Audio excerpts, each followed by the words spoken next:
Today I'm doing another comparison between the Samsung Frame TV and the Hisense Canvas TV. Now let me tell you the reason that I make these videos. I wanted a TV that looks like a piece of art when it's not being used.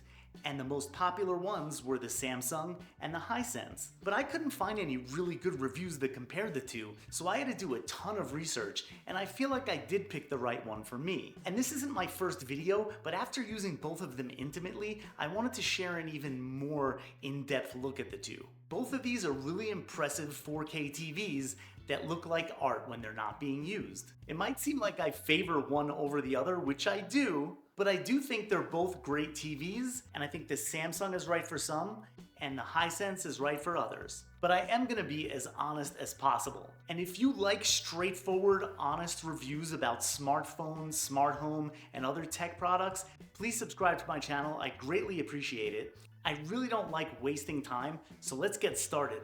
Let me just start off by talking about the price a little bit. Prices change, they're a little bit all over the place. The Hisense is a little more stable, but the Samsung, you can find this year's model and last year's model, and there's a lot more different models to choose from. So let me just say overall that the Samsung's usually a couple of $100 more. Another thing is the Hisense starts at 55-inch and it goes 65 and 75.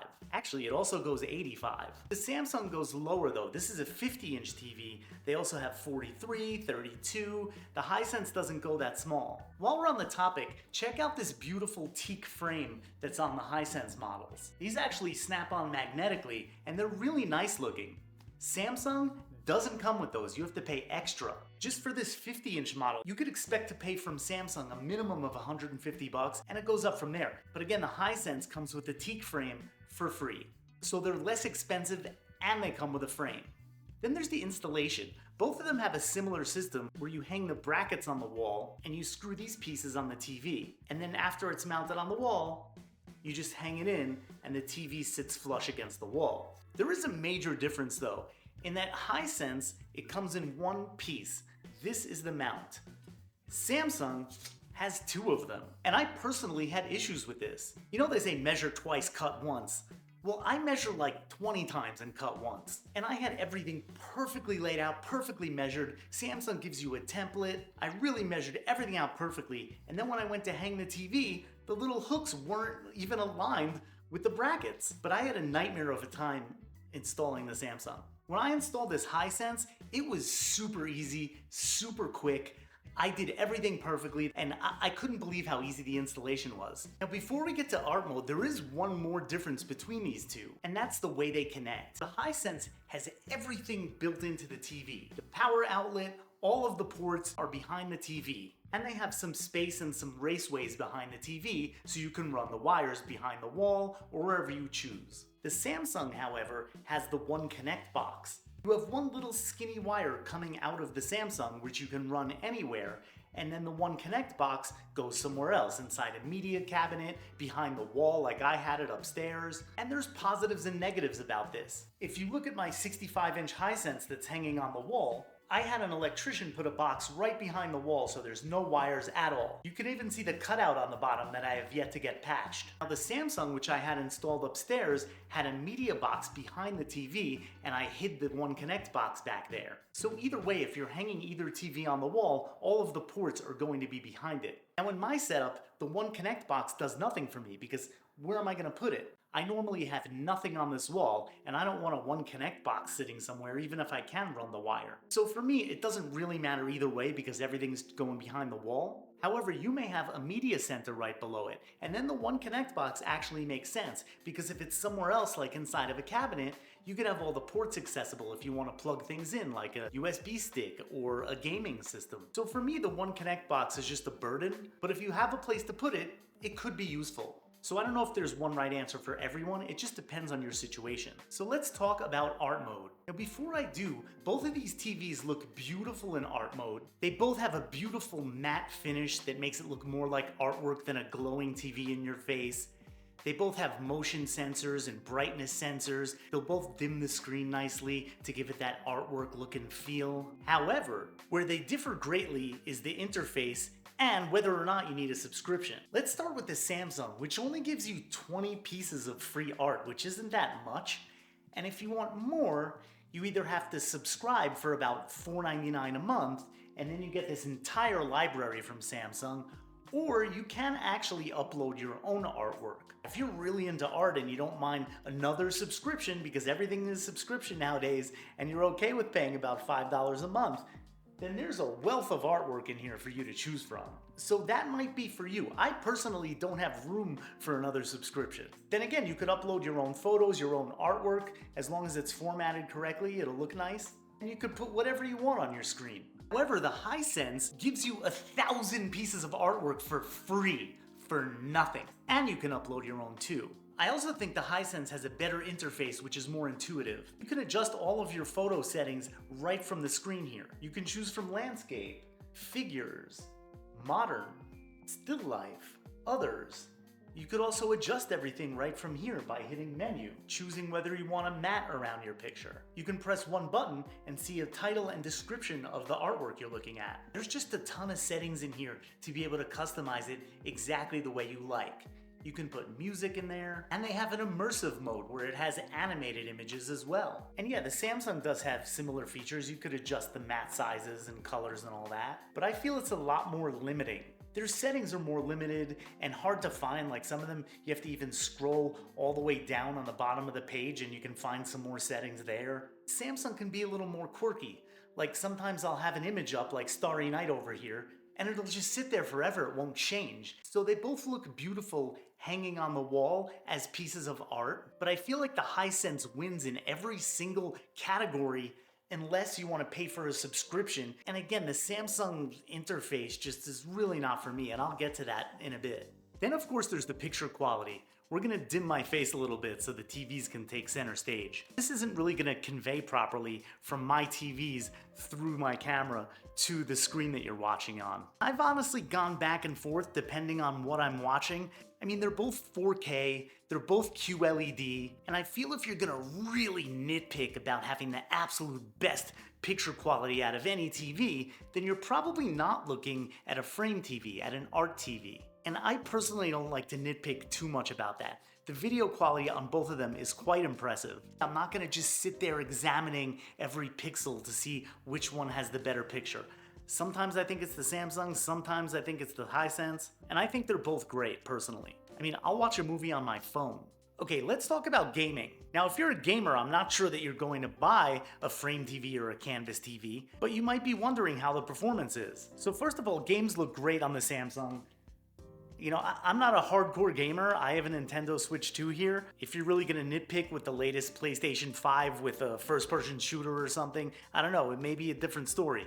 Both of these TVs can handle games pretty well, but you have to check things like the refresh rate. Depending on the different Samsung models you have, that's gonna vary. This particular model is only 60 Hz, but if you check the specs, some of the higher end models are 120 Hz. Now I switched over to the Hisense, and I do notice a little bit of a difference. Because the 50-inch frame TV has a lower refresh rate, the Hisense is 144 Hz, it is better for gaming. If you're gonna get a larger Samsung frame TV that has better specifications or something more expensive like the Samsung Frame Pro, it is going to have a better refresh rate. Now that said, the Samsung has an entire gaming section. You can play games from certain platforms like Xbox or Nvidia GeForce Now, and you can play quality games without even hooking up a console. You can also pair a controller if you have it.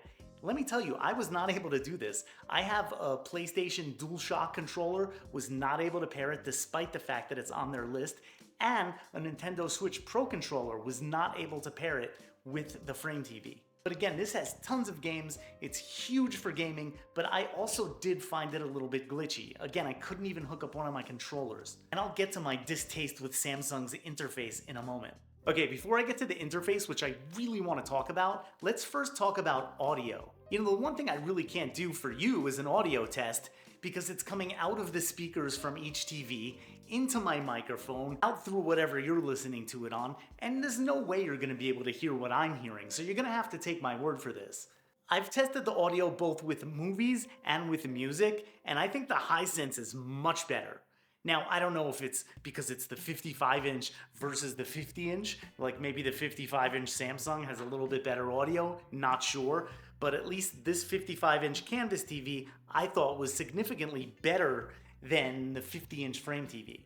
So again, it might differ per size because I know the video specifications do, but for me, the Hisense wins with the audio, as it does in most categories. Okay, now let's talk about the interface, because this is one of the most important things to me. For me, this is huge, okay? This is a huge deciding factor.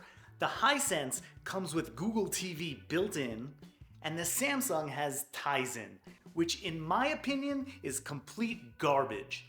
Yes, I said it, I don't like it at all. I mean, first of all, why is home in the middle there? Why isn't it on top? Check this out. I go to the settings menu, and it starts playing TV? What? I want to adjust settings. I don't want to be distracted by whatever it's deciding to play for me. That's pretty weird. Now, I can avoid this by hitting settings from the remote button. Did you see how long that took to load, by the way? This TV, anything I do, it takes forever to load. It's very glitchy.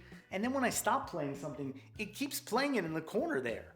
I mean, I was watching something on HBO and I exited out. It continued to play it in this little preview window here. I don't want that to happen. I want it to stop my show. I'm gonna resume it later. Like I said, game mode was glitchy. I couldn't even pair a controller and I tried 2 different ones. It was very difficult to navigate. And yeah, it has tons of features. It's overloaded with features.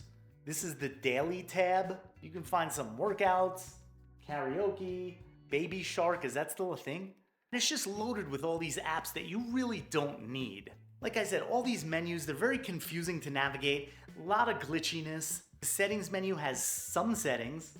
Then if you scroll to the bottom of the page, there's more settings. The apps section is always littered with recommended apps, sponsorships. If you scroll too high up, it might actually start playing something like a commercial. And customizations are limited.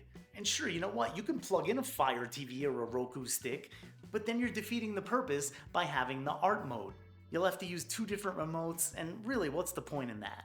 Not to mention the remote. Now, the remote is very small and compact, and that's great. I really like the size of it. It's also solar powered, so you don't need batteries, and you can charge it via USB.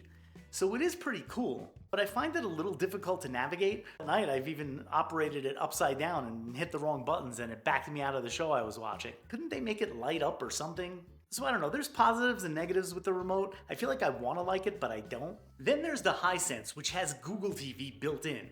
I love Google TV. Why? Well, Google TV is built on Android, which is highly customizable. So right out of the box, it's fine, but if you want, you can change it. Now sure, just like the Samsung, it will have recommendations and advertisements. I think everything is so much more intuitive, and when you hit the settings button, you get a quick settings panel, and if you want to go in depth, you get all settings. And when you have all settings, I'm not getting some TV show playing in the background randomly. These are all of my apps right here. Another thing you could do with Google TV is select Apps Only mode. Check this out. With Apps Only mode, it gets rid of all that clutter and only shows me my apps. It still has some banners on top, but the rest of it is just apps. It looks kind of like Apple TV. So there you go, no clutter at all. Now, of course, the remote is significantly larger, and there's positives and negatives. With the larger remote, you're probably not gonna lose it as often. And it's heavier because it has 2 batteries inside of it. But I really love this ring in the middle and the home button. It has the buttons like Netflix, YouTube, Prime, Disney. You can even customize the middle button, which I did to be HBO. I know this remote is significantly larger than the Samsung, but it just feels so great in my hand and it's very easy to operate. I'm just a lot more into the Hisense remote. And you know what? I'm somebody who loves to customize. And with Google TV, you can do anything. I've even installed a custom launcher on my other Hisense TV, so it doesn't even look like Google anymore. I did an entire video on that, and it's just so cool. And when I look at both interfaces, I see the Samsung, which is difficult to navigate, full of glitches, really odd behavior, and it just really upsets me a lot. When I look at Google TV, I see a very mature operating system. It's thoughtful, intuitive, highly customizable, built on Android. And I think it's just an overall better experience. And if you don't like the out-of-the-box experience, you can change it. While we're on the subject, we might as well talk about how they interact with phones. Now, both TVs have AirPlay built in, so in case you have an iPhone, you can AirPlay right to the TV, and they both work excellent. Same thing with Android. If you have a Google device, you can cast to each screen, and again, it works great on both TVs. Of course, Samsung works very well with the SmartThings app. And listen, I have a Samsung phone, but I'm just not a SmartThings guy. And it does interact very well with the TV, but hey, my Gemini is telling me that sticking with Google is the right choice. Yeah, I know. Where was I? So yeah, if you're highly invested in the SmartThings ecosystem, I mean, maybe that's something that'll sway you towards the Samsung. For me, I'm just more of a Google Home guy. Okay, so let's wrap this up. I waited till the end to divulge this, but there's a reason I have these two TVs sitting here. The reason being that I installed the Samsung Frame TV upstairs in my bedroom, and I took it off to return it and replace it with the Hisense 55-inch. So I'm gonna have two Hisense TVs now. I'm sending this back because it's so frustrating and glitchy and has performance issues, and I'm really not a fan at all. And right after this video, I'm hanging up this Hisense Canvas TV 55-inch in my bedroom, and I can't wait. And again, before I finish, these are just my views. The Samsung does have a beautiful picture. It looks great with video. It looks great in art mode. It looks really nice and flush hanging on the wall. And it is a good product, but for me, the Hisense wins in almost every category. So these are my personal experiences, and I really hope this helped you. If you like reviews like this, I'd really appreciate it if you subscribe to my channel. If you have any info or feedback, anything from your own experiences, questions, feel free to drop them in the comments. And thanks so much for watching.